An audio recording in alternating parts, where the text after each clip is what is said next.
Check the mic and make sure it sound right, boy. Let's go. Yeah. I'm like an addict, do I gotta have it. I ain't even playing, got a really bad habit. If it moves, gotta grab it, fuse like a magnet. Lose, won't have it till I'm doomed in a casket. I ain't playing, got a weird mind. If you work 8 hours, I'ma work 9. If the shit tastes sour, you should taste I don't ever slow up, no I don't take sh**. I got no love for the fakeness. If you wanna play. How are you guys? We have another funny video. So let's start watching, guys. Ang babaeng to, siya ang pinakamayamang babae sa buong Pilipinas. Number 1 sa listahan ng mga bilyonaryo. Kaya naman nag-viral siya nung nakita siyang matyagang naghihintay sa linya ng airport. No special treatment. Siya si Teresita C. Gaano ba talaga siya kayaman? Behind her name is the title of Asia's Best CEO, Best Retail Banker, 50 Most Powerful Woman in the World, 50 Power Businesswoman, and lastly, Philippines Richest Woman. Si Teresita Tan C. Coson aka Tessie C, maybe it does ring a bell for you kasi siya lang naman ang panganay na babae ni late Henry C. na founder ng SM. At the age of 8, sinasama na siya ng kanyang ama na magbenta ng sapatos noon. In fact, ang isang advice pa ni Henry C. ay piliin lang ang diskarte kaysa sa diploma. Kaya sa murang edad, talagang mulat na sa business si Madam Tessie. And now, syempre isa na siya sa maswerteng tagapagmana ng napakalaki nilang negosyo. Tara, tignan natin kung gaano talaga kayaman si Teresita C.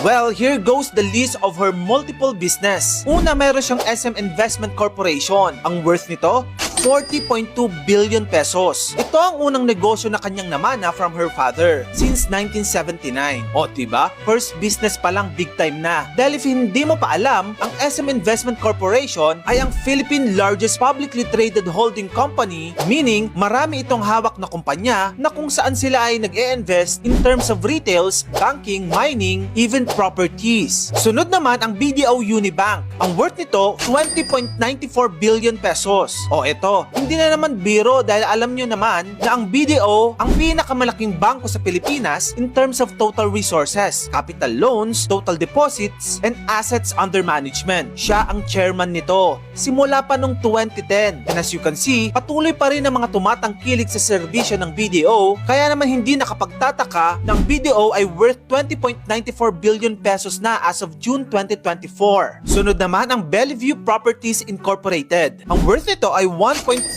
billion pesos. Pati real estate di pa pinalampas, di ba? Nako, malulula ka sa dami ng ari-arian ng Bell Corporation. They are an A-listed company engaged in property development with high-end leisure and has various investment holdings. Kasama pa dito ang mga gaming resort gaya ng City of Dreams Manila at Tagaytay Highlands. Teresita C is the director of this company and she's definitely here to prosper every business she owns. Ayan ang ating big 3 company ng kanyang pagmamayari. Well, take note lang ha, na hindi pa kasama dyan ang kanyang 26 different companies kung saan siya ang head in another 23 companies na kung saan siya ang director or board member. And of course, kung siya ang pinakamayamang babae sa Pilipinas, syempre bida ang malawak niyang pagmamayari ng mga prime properties. Malamang kasama din sa mga assets niya ang luxurious residential properties both locally and internationally. Pero disclaimer lamang, na walang masyadong nakalantad sa publiko na specific wealth ni Madam. Ganun siya ka-private. Kaya di mo na lang talaga aakalain na ang isang Teresita C na nakita natin na nakapila sa airport ay bilyong-bilyong piso ang nasa bangko niya. And now, ito nang pinakahihintay niyong lahat. Magkano nga ba ang total na yaman ni Teresita C? Well, the answer is nasa tumataginting na 130.56 billion pesos. Ang net worth ni Teresita C as of 2024. Grabe, no? O, diba? Even the richest wait in line. Wala siyang VIP treatment kaya sa mga ibang mayayaman dyan o nag-feeling mayaman. Nako, good example si Teresita C na kahit gaano kakayaman, numero 1 pa rin dapat ang pakikipagkapwa-tao. Lalo na pag nasa pampubliko kang lugar. Gusto mo ng legit na kilig? Yes! Hawakan mo yung kuryente. Kilig na kilig ka na. Patay na patay ka pa. My name is Castor Salami. You can leave the hat on if you want. It's okay. You're a military man. Yes. Served in the Army from 43 to 46. Oh, you served in the Second World War. Yes, Oh, you're part of the world's greatest generation. I've been driving for 84 years without a driving ticket. And now you're turning the bad corner in life. Tell me about your military service during the war. I served 1 year in New Guinea, and we made preparations to land in Luzon in the Philippines to free the country. How old are you? I turned 100 in June. 100 years old. Thank you. Now, I want everyone to take notice, right? And I'm not ridiculing anyone. Mr. Castor is 100 years old. He appears in court today for traffic violation, right? And here he is. He's got a tie, shirt, he's dressed, right?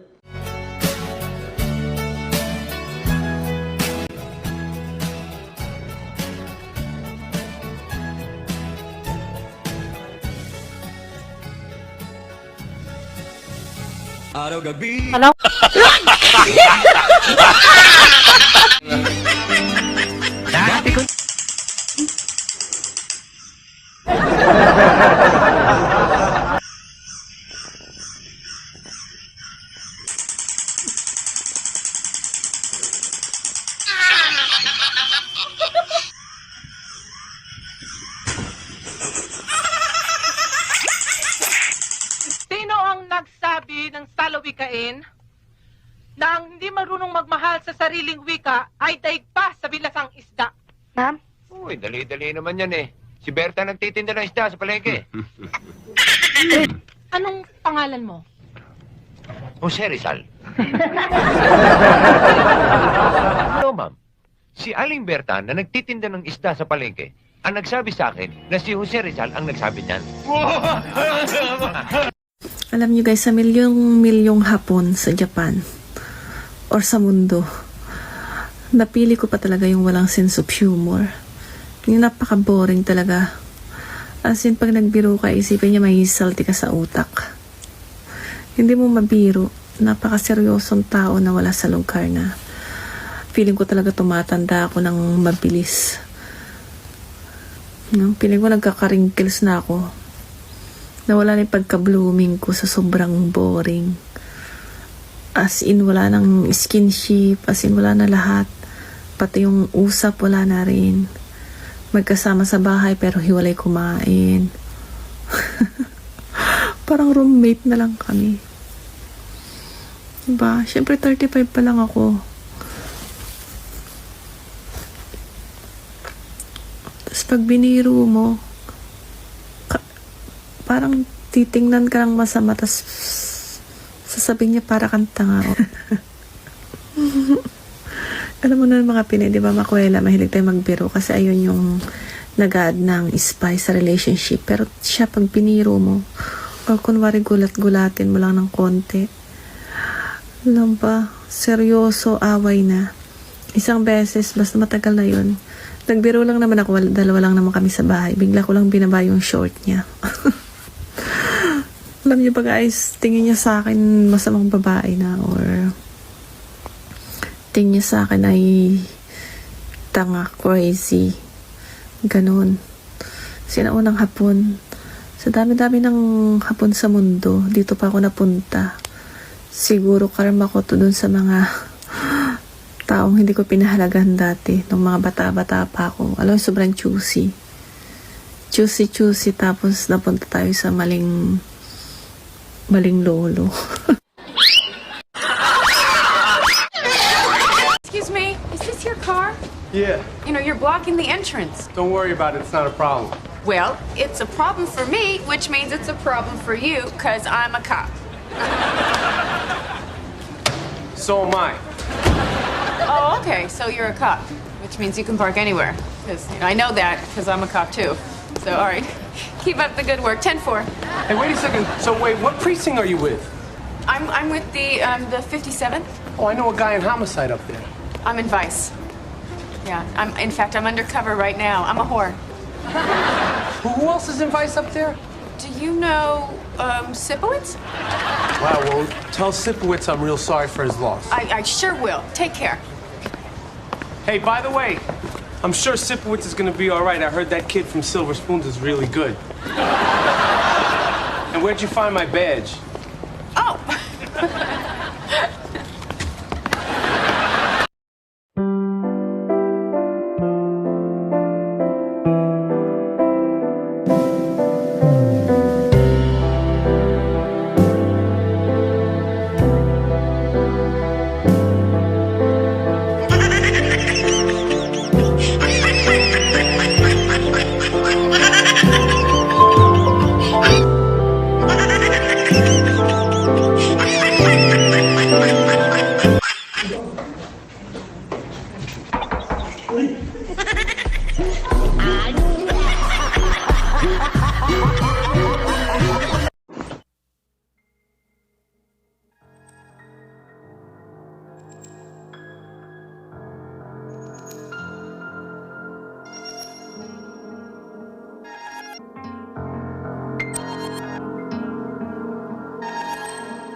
Loud!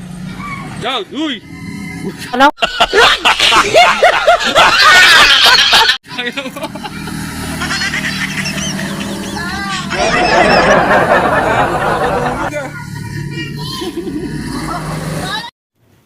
Kala mo patay yung aso eh.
Shout out!